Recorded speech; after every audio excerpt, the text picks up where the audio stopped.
So, gagawa na naman ako ng video. Magandang araw sa inyo. So, tungkol to sa hypergamy. Maraming kasing nagko-comment, hindi nila nagigets yung hypergamy. Kasi ang hypergamy, di ba, babae ang picker. Siya ang namimili. Pag ikaw ba namimili, mamimili ka ng hindi ka magbe-benefit. Tingin mo, tingin mo. Pag ikaw namimili, ito common sense to ah. Pag ikaw namimili, tingin mo ba hindi yung pinaka-best option mo? Sure, merong mga pangit dyan na pinipili, normie, tapos sabay average looking, pero ang tanong, gaano ba kadami ang Chad? Di ba hindi? Ilan ba sila sa lipunan? 10% lang. Sa tingin mo, kayang i-accommodate ng Chads yung lahat ng babae na 80%? Common sense to ah. Common sense sa lipunan. Kung, di ba hindi? Kasi kung lahat sila pipiliin yung Chad, magigising maraming hindi magpo-procreate tsaka maraming masisingle. Minsan nga nangyayari na to ngayon eh. Kasi nga 'di ba mas gusto na nila yung mga pogi. Kasi nagtatrabaho na sila. Kaya marami ring babae na si single ngayon, promise. Dahil social media age na eh. Ngayon dumadami na yan yung mga nasisingle. Kasi nga, kakaroon sila ng ng perception na, oh, itong lalaki na to pogi. Which is nakikita nila sa online. Tapos sabay, syempre expectations nila tumataas. Tapos naimpluwensyahan. Kaya napansin ko yan sa trabaho, mga babae, hindi na gano'n nakikipag-usap yan. Pwera na lang kung tungkol sa trabaho or may favor sa'yo. Yun. So, ito yung hypergamy. Hindi sila makikipagrelasyon kung wala silang mapapala sa'yo, sa lalaki.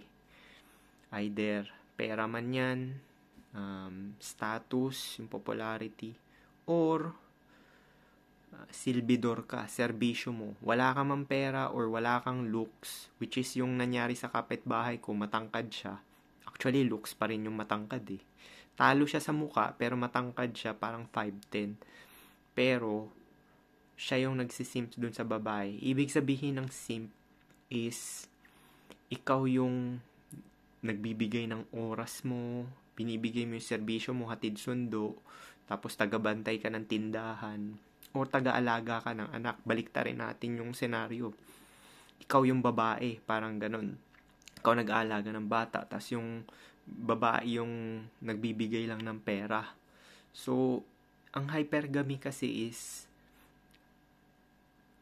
yung pinaka-best na option niya na mapipili niya. So, ito sa tingin mo ba, lahat ng mga pangit na babae, ano ba mga option nila? Marami. Kasi lahat naman ng babae gusto lang pogi, di ba? Ganun naman talaga eh. So, kaya kahit yung mga pansinin mo, hindi nagkaka-looks match eh. Or nagsettle na lang yung babae na pangit dun sa ka-looks match niya. Kasi nga, wala na pumapatol sa kanya. Yun na lang talaga nakayanan niya. Pero ngayon kasi kahit pangit talaga, mas gugustuhin na lang nila maging single eh. Tsaka yung mga average eh. Ang hypergamy kasi is ganyan, yung pinaka best option niya. Either sa serbisyo mo, sa pera mo, sa status mo, or sa looks mo. Pero, ito ang pagkakatalo niyan. Di ba sinabi ko nga sa inyo, dalawa lang yung strategy. Alpha seed, tsaka beta needs. Alpha fox, beta box. So, kahit anong isip ko na malalim, wala talaga. Dito lang talaga papasok dyan sa dalawa na yan eh. Hindi naman porket na beta box ka ay hindi ka bibigyan ng anak ng babae. Bibigyan ka niyan. Kasi nga, no choice siya eh. Ibig sabihin, hindi ganun karami yung chads. Yan yung sinasabi natin. Pero granted na meron silang option, kuwari yung chad, mabait. Tapos, yun, dedicated siya dun sa babae na normie. Which is gustong-gusto niya talaga yung babae na yun. Kasi, di ba, yung mga chads, iba-iba naman din na ng gusto eh. Iba-iba rin yung trip nila. Merong ibang lalaki na magsisettle na lang sa average na babae na chad. Di ba si chad? Magsisettle na lang siya sa average looking na babae, basta mabait yun. Which is, yun naman talaga yung unang-unang inaano na lalaki. Yung submissiveness ng babae, tsaka kabaitan. So, yan sa babae na yan, hindi magets kasi ito ng mga, ng mga nagko-comment tong hypergamy na to Tapos sinasabi nila, dapat lalaki yung ginagastusan. Ang tanong, pogi ka ba? Kasi pogi lang ginagastusan. Sure, merong mga pangit dyan na ginagastusan or normie na ginagastusan. Pero, mas marami pa rin silang benefit. Either dun sila nakatira dun sa lalaki. Libre sila ng tirahan. Paminsan-minsan lilibre sila. Or, nakita nyo lang sa mall na naglabas ng pera yung babae.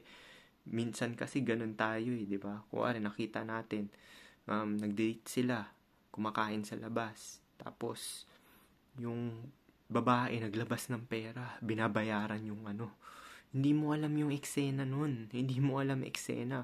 Porket ba naglabas yung babae ng pera, na nagbayad nung date nila. Ibig sabihin, ginagastosan na yung lalaki parate. Sure, nangyayari pa rin yan. Merong ganyan, pero long term tong sinasabi ko, tsaka general population gaano ba karaming babae gumagawa niyan?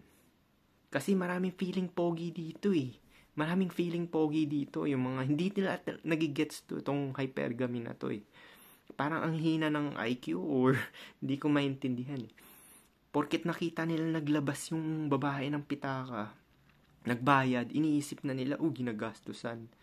Minsan, 'di ba yung pogi, ginagawa rin ng pogi yan na naglalabas sila ng pera, pero sa una lang, kaya nga, nauso yung ganitong salita sa una lang naman magaling yan Kasi ang babae, minsan, chameleon yan, gumagawa yan ng parang simping din pag gustong-gusto ka niya. Pero, hanggat hindi niya nakukuha yung pakay niya sa'yo, is, ginagawa niya yan. Ibig sabihin, kaplastikan lang. Kuwari, papakabait ako dito para magstay siya. Kasi kunwari, may multiple options yung lalaki.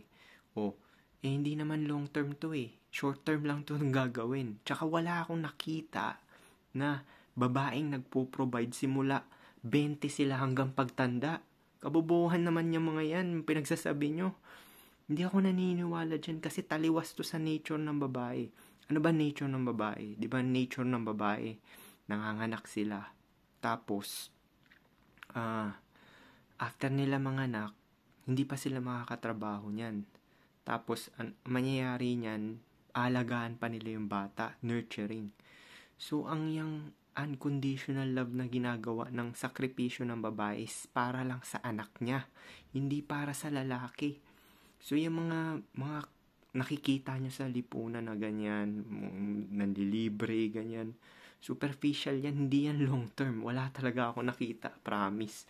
Wala ako nakita na long term simula 20 hanggang 60, yung babae nag-provide. Kung meron man, ilapag nyo dito, tsaka mag-sample kayo. Meron pa nga nag-sample, Mother Teresa. Wala namang karelasyon yun. Mother Teresa daw. May syota ba yun? Ha?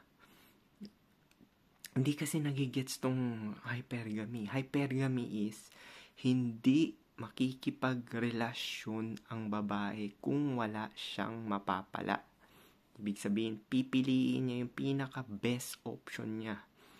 So, kung wari, best option ng babae is yung pangit na lang yun, pero super bait. Siyempre, mga babae, ayaw rin masingle niyan kahit papano. Pero, ngayon, parang mas pipiliin na nila.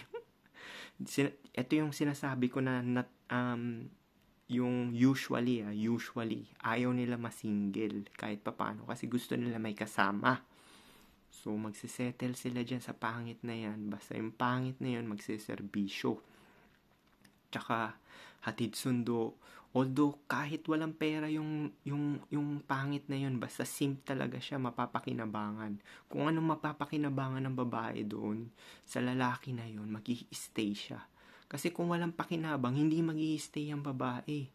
Hindi to nagigets na mga mahihina kokote itong hypergamy na to So, ano pang sistema? Kunwari, ganito, serbisyo, hatid sundo, tagahugas ng pinggan, tagasampay, ganyan.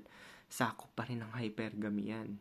Magsisettle siya sa normie, or kung nagsettle man siya sa pangit, is yun na talaga yung pinaka best na option niya. Malamang pangit din yung babae na yun, kaya nagsettle siya dun sa pangit na yun. Or matanda na yung babae, tapos wala na talaga mahanap, or matanda na yung babae tapos may anak na. Syempre, sino ba papatol sa kanya? Mga pangit na lang. Ganun yung hypergamy. Yung kung ano mapapala niya sa'yo. Hindi nyo kasi nagigets yan eh. Nga, granted na na-attract ang babae. Lahat ng babae, generalize ko to lahat ng babae, kahit lalaki, gusto natin lahat to ay generalize ko, na magkaroon tayo ng kapartner na may itsura kahit papaano. Kahit naman lalaki. Kaso tayo, limited lang tayo sa option natin. Unti lang yung option ng lalaki, hindi kagaya ng babae, mas marami.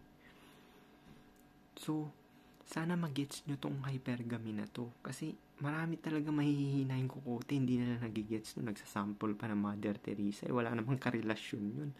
Wala namang boyfriend yun or asawa. Papasok nyo yung ganyan. Ang hypergamy is yung pinaka-best na option ang pipiliin niya. Kaya nga mga lalaki nagkukumpetensya, nagpapapogi, nagpaparami ng pera, tapos nagpapamysterious, yung mga kung ano-anong kagaguhan na yan. Kaya dito sa Black Pill, sinasabi ko sa inyo, ang gagawin nyo lang as mas magmukhang presentable, tapos maging totoo kayo sa sarili nyo. Di ba sabi, be yourself? Totoo naman talaga yan eh. Kasi hindi mababago ang attraction. Kung gusto ka ng tao, gusto ka niya talaga. Base to sa looks. Pero yung mga ibang babae, kagaya ko, bakit ba ako nag-girlfriend ng mga below average? Kasi yun lang nakayanan ko eh. Or average, yun lang nakayanan ko. Nag-i-stay ako, pero nagsisimp ba ako sa kanila? Ganon din yung trato ng babae. So yung babae, nagsettle yan sa mga oofy-doofy fuck na yan, yung mga kagaguhan na yan, sa mga pangit, tapos sa mga average na wala naman talaga silang attraction, for the sake lang ng companionship at servitude, or kung maswerte pa yung babae, pera. Yan lang yun. Pero yung treatment niya, ang treatment niya dun sa mga yun, below. Ulitin ko, alpha seed, beta needs. So, sana maintindihan nyo yung hypergamy na yan. Ang dami mahihina kokote dito eh. Hindi nila nagigets talaga yung hypergamy. Tayo, pwede naman din maging hypergamy yung lalaki kung tutusin eh. Kung marami kang option. Wala tayo ganong option eh. Wala naman talaga eh. Either maging single ka, or kung ano yung makayanan mo. Kasi hindi naman ikaw ang picker, ang namimili yung babae. So ulitin ko, pag namili ba yung babae, tingin mo yung pinaka-below, wala sila mapapala, tingin mo? O sasabihin ng mga iba, bakit sa pogi wala sila na mapapala? Genetic na papala nila doon, tsaka kilig factor. Yun lang naman yun eh. Ni prostitute nga willing magpaanak eh. Kahit hindi na pananagutan ng lalaki, basta magpaanak lang dahil sa genetic. Nangyayari yan, promise. Minsan yung iba talaga, meron nga 'di ba, isang lalaki sa isang tribo yun eh. Para matangkad yung lalaki, negro yun. Pinipilahan siya ng babae kasi 100 yung pumipila sa kanya at magpapaanak. Kasi nga, ang habol sa kanya is genetic, which is wala siyang na-produce na offspring na may sakit o may kapangsanan.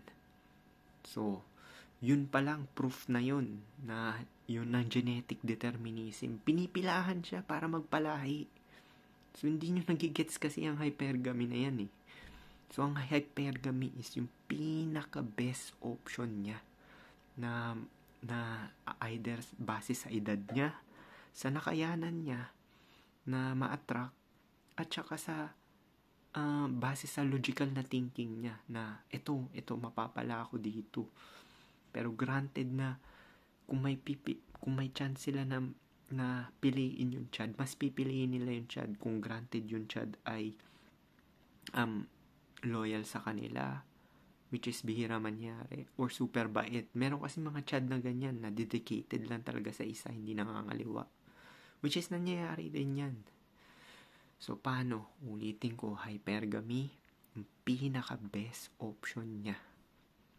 Paano? Peace.